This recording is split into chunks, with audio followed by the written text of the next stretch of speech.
दोस्तों, जब भी हम घर बनवाते हैं तो हमारे दिमाग में यह डर हमेशा बना रहता है कि कहीं ठेकेदार या मिस्त्री घर बनाने में कोई गलती तो नहीं कर रहा है या फिर आपका घर कमज़ोर तो नहीं बन रहा है।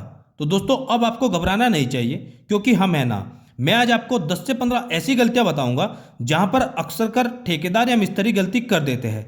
तो दोस्तों, वीडियो देखने के बाद फिर आप वह गलतियां तो बिल्कुल ना करने दें, क्योंकि अगर आप इन गलतियों को नज़रअंदाज करेंगे तो आपका घर कमज़ोर बनेगा। इसलिए दोस्तों, वीडियो को पूरा देखें और ध्यान से देखें, क्योंकि आज का वीडियो आपके लिए बहुत ही इन्फॉर्मेटिव होने वाला है। दोस्तों, वीडियो स्टार्ट करने से पहले आपसे छोटी सी रिक्वेस्ट है, अगर आप चैनल पर नए हैं तो प्लीज़ चैनल को सब्सक्राइब और बेल आइकन को प्रेस करना बिल्कुल ना भूलें। और अगर आपको वीडियो अच्छी लगे तो प्लीज़ वीडियो को लाइक भी कर दीजिएगा। चलिए दोस्तों, ज़्यादा देरी न करते हुए चलते हैं हमारे मेन टॉपिक की ओर। तो सबसे पहले बात करते हैं एक्सकैवेशन, यानी कि फुटिंग या फाउंडेशन के लिए खुदाई। दोस्तों, सबसे पहले आपको यह इंश्योर करना है कि आपको अपने घर को इन फ्यूचर कितने फ्लोर तक बनाना है। मान लीजिए आज के समय में आप अपने घर को सिर्फ एक मंजिल बनाना चाहते हैं और इन फ्यूचर आप उसको 2 मंजिल या 3 मंजिल तक बनाना चाहते हैं।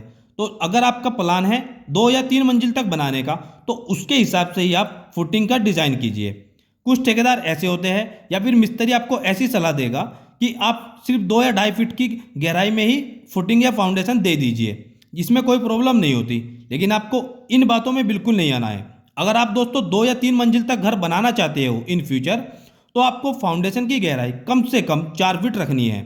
आप इससे ज़्यादा रख सकते हैं तो और अच्छा रहेगा। और अगर आप सिर्फ एक मंजिली घर बनाना चाहते हैं तो भी आपके फाउंडेशन की डेप्थ कम से कम 3 फीट तो होनी चाहिए। अब नेक्स्ट पॉइंट आता है आपका फुटिंग मेश, यानी कि फुटिंग का जाल।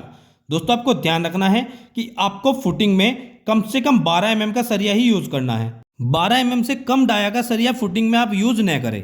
ठेकेदार या मिस्त्री आपसे बोल सकता है कि इसमें तो 10 mm का भी चल सकता है, कोई प्रॉब्लम नहीं होती, पर मैं आपको सजेस्ट करूंगा कि आप प्लीज 12 mm का सरिया ही यूज करें, जो कि घर की मजबूती के लिए अच्छा रहता है। अब नेक्स्ट पॉइंट पे बात करते हैं, जो है कॉलम। दोस्तों, कॉलम का साइज आपको कम से कम 9 इंच बाई 9 इंच का ही रखना चाहिए। 9 इंच बाई 9 इंच से कम साइज का कॉलम आपको नहीं रखना है। इस बात का आपको जरूर ध्यान रखना होगा। और कॉलम बार की बात करें तो कॉलम बार में भी आपको मिनिमम 12 mm का डाया यूज करना है। 12 mm से कम डाया का कॉलम में सरिया यूज नहीं करना चाहिए। और एक रिंग से दूसरे रिंग की स्पेसिंग कम से कम 6 इंच यानी कि 150 mm रखें, सेंटर टू सेंटर। अक्सर का ठेकेदार या मिस्त्री आपको बोलेगा कि नहीं, स्पेसिंग तो हम 1 फीट भी रख सकते हैं, लेकिन आपको उसकी बातों में बिल्कुल नहीं आना है। आप स्पेसिंग का जरूर ध्यान रखें कि वह आपको सिर्फ 6 इंच ही रखनी है, उससे ज़्यादा बिल्कुल ना रखें। अब बात करते हैं प्लिंथ बीम या टाई बीम की। सेम ऐसे ही दोस्तों, प्लिंथ बीम में भी आपका minimum size 9 inch by 9 inch का होना चाहिए और इसमें आपका बार डाया 12 mm से कम बिल्कुल ना हो, जिसमें आप 4 बार रख सकते हो। और रिंग की स्पेसिंग भी आपको 6 इंच यानी कि 150 mm सेंटर टू सेंटर रखनी चाहिए। दोस्तों, 1 से 4 मंजिला तक घर बनाने के लिए प्लिंथ बीम के साइज और सरिये की कंप्लीट डिटेल वीडियो ऑलरेडी हमने बनाई हुई है, जिसका लिंक मैंने डिस्क्रिप्शन में दे दिया है। आप जाकर इस वीडियो को भी देख सकते हो। अब नेक्स्ट पॉइंट पर बात करते हैं, जो कि हमारा फुटिंग कास्टिंग। दोस्तों, आपको ध्यान रखना है कि फुटिंग की कंक्रीट करते हुए आपका कंक्रीट का रेशो कम से कम M20 से कम बिल्कुल ना हो, यानी कि 1.5-3 के रेशो से कम न हो, जिसमें आपका 1 पार्ट सीमेंट का रहेगा, 1.5 पार्ट सैंड और 3 पार्ट एग्रीगेट यानी कि गिट्टी का रहेगा। और दोस्तों, फुटिंग कास्टिंग के समय आपको एक चीज का और ध्यान रखना है कि वाइब्रेटर का यूज प्रॉपर तरीके से किया जाए। अब अगला पॉइंट है ब्रिक वर्क। दोस्तों, ब्रिक वर्क करते हुए आपको ध्यान रखना होगा कि ब्रिक वर्क करने से भी 2-3 दिन पहले आप अच्छी तरह से ईंटों की तराई करें, ताकि आपकी ईंटें अच्छी तरह से पानी को ऑब्जर्व कर ले। और जब आप ब्रिक वर्क कर ले तो ब्रिक वर्क करने के 48 घंटे बाद फिर आप ब्रिक वर्क की अच्छी तरह से तराई कंटिन्यू करते रहे। इस तरह से आपके घर की दीवारें बहुत मजबूत बन जाएगी। अब नेक्स्ट और मोस्ट इंपोर्टेंट पॉइंट है डीपीसी। दोस्तों, अक्सर कर देखा जाता है कि लोग डीपीसी को अवॉइड करते हैं, यानी कि वह अपने घरों में डीपीसी नहीं देते, जिससे उनके घरों में बाद में सीलन जैसी प्रॉब्लम का उनको सामना करना पड़ता है। इसलिए दोस्तों, सीलन से घर को बचाने के लिए आप डीपीसी जरूर दें। डीपीसी का लेवल आपका फिनिशिंग फ्लोर लेवल से ठीक 1 या 2 इंच ऊपर रहेगा, मतलब जहां पर आपका फर्श आएगा उससे ठीक 1 या 2 इंच ऊपर ही आप डीपीसी प्रोवाइड करें। इससे आपके घर का पेंट और प्लास्टर सुरक्षित बना रहेगा। अब अगला पॉइंट है स्लैब कास्टिंग, यानी कि छत ढलाई। दोस्तों, छत ढलाई करते हुए आपको ध्यान रखना है कि मिक्सचर मशीन में कंक्रीट अच्छे से मिक्स होना चाहिए। सेकंड, छत ढलाई में आपको प्रॉपर ढंग से वाइब्रेटर का यूज करना है। बीम में भी अच्छी तरीके से वाइब्रेटर लगना चाहिए, ताकि छत में किसी भी तरह का हनीकॉम्ब न आए। और छत ढलाई के 24 घंटे बाद आपको छत के ऊपर छोटी छोटी क्यारी बनाकर पानी छोड़ देना है, वह भी कम से कम 15 दिनों के लिए, ताकि छत अपनी अच्छी तरह से स्ट्रेंथ गेन कर सके। अब अगला पॉइंट है प्लास्टर वर्क।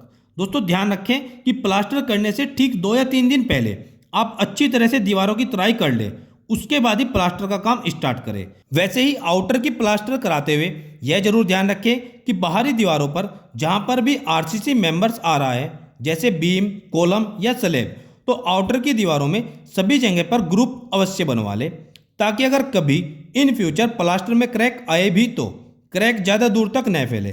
क्रैक एक ग्रुप से दूसरे ग्रुप तक फैलकर ही रुक जाएगा, जिसमें आप उतने ही एरिया को वापस प्लास्टर कर सकते हो। इसलिए आउटर की सभी दीवारों पर ग्रुप अवश्य बनवाए। अब बात करते हैं दोस्तों स्लैब स्टील के बारे में। दोस्तों ध्यान रखें कि छत में आपको कम से कम 8 और 10 mm का बार ही यूज करना है। मेन डिस्ट्रीब्यूशन बार आप 8 mm का बिल्कुल न रखें।